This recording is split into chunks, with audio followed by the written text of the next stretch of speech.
Down deep. Oh, where it goes again.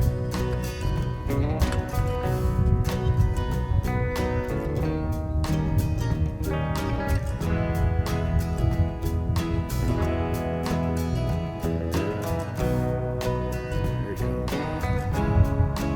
Oh, nice one.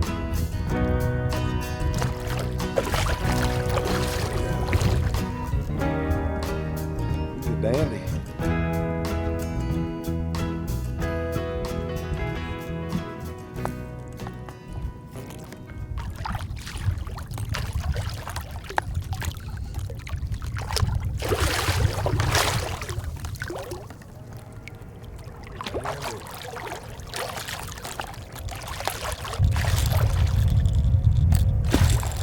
Oh, you don't want to be caught.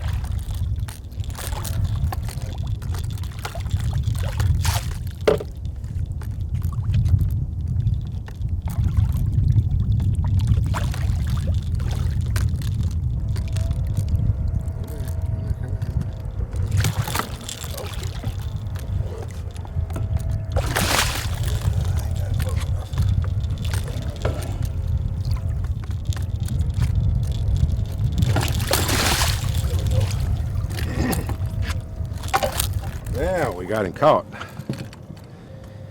Phew. Pull him on in just like this.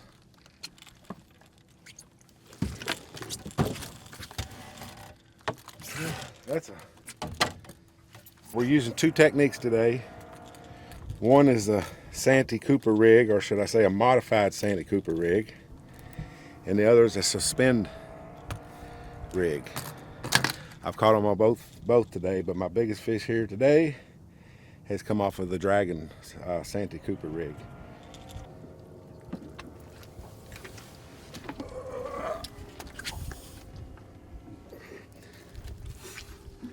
Here we go. All right. Very nice fish, and this is what we come down here for. Big fish, big fun. All right, let's put him back.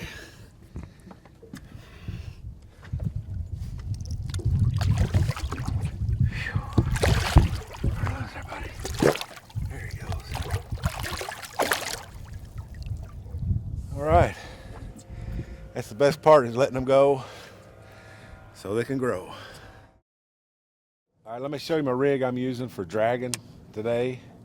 It's a modified Santee Cooper rig, and it's got what they call a demon dragon on it.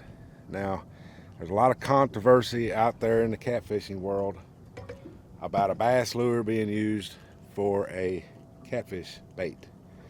But I don't use it for the flash. I don't use it for the rattle. I use it for the durability and buoyancy of the rig. Now, normally this is what you use for a Santee Cooper rig. And I tell you, you got to have a bunch of these when you're doing it, because when a fish hits it, you know, it's going to tear it up real fast. You have to keep replacing and replacing and replacing.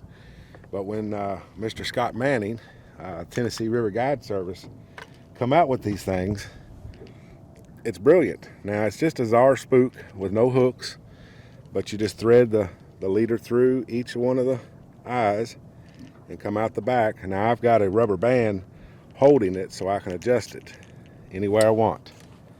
But this is the reason I use this on the Santee Cooper rigs anymore, is because of the durability. I can catch 100 fish, 1,000 fish with this and it not damage it like it does with these corks. So, like I say, there is some controversy out there about that. A lot of guys don't use them because they think it's a bass lure. Uh-oh. But I'm here to tell you, it works. And like I say, it keeps the bait nice and buoyant up off the bottom as you're dragging it through the stuff. I just like to say, I think it helps. If you want to learn more about this, go to Tennessee River Monsters and get a hold of Scott Manning. I'm sure he'd be glad to hook you up. But now we're gonna put us a piece of bait on here. Now, of course, this is a huge chunk of bait. I'm gonna tell you, but I'm looking for a huge fish. So we'll see what happens.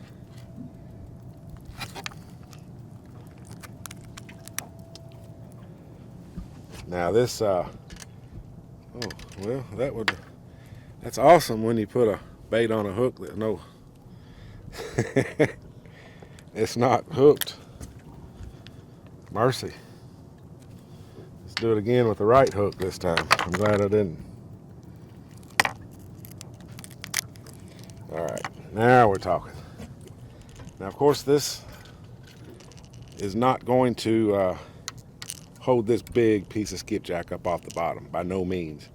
But it is gonna, as we're pulling it, it's gonna help keep the bait off the bottom just slightly. And possibly snags, no snags. So let's drop it down in there.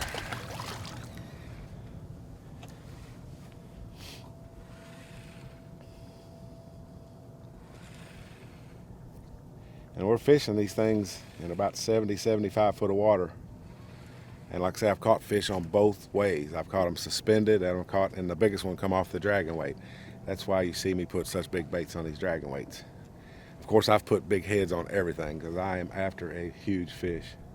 But it doesn't necessarily mean I'm gonna catch a huge fish. I've seen 20-pounders work at bait in their mouth. And we're using planer boards.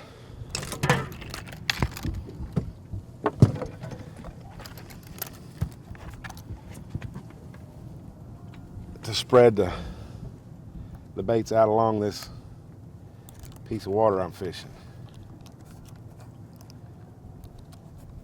And these boards, even though this is a red one, this was one of my little prototype things I did just to try something new.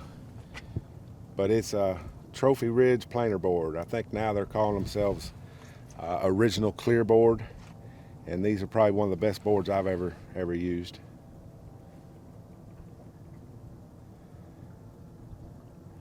And you can get them at theoriginalclearboard.com, I would say.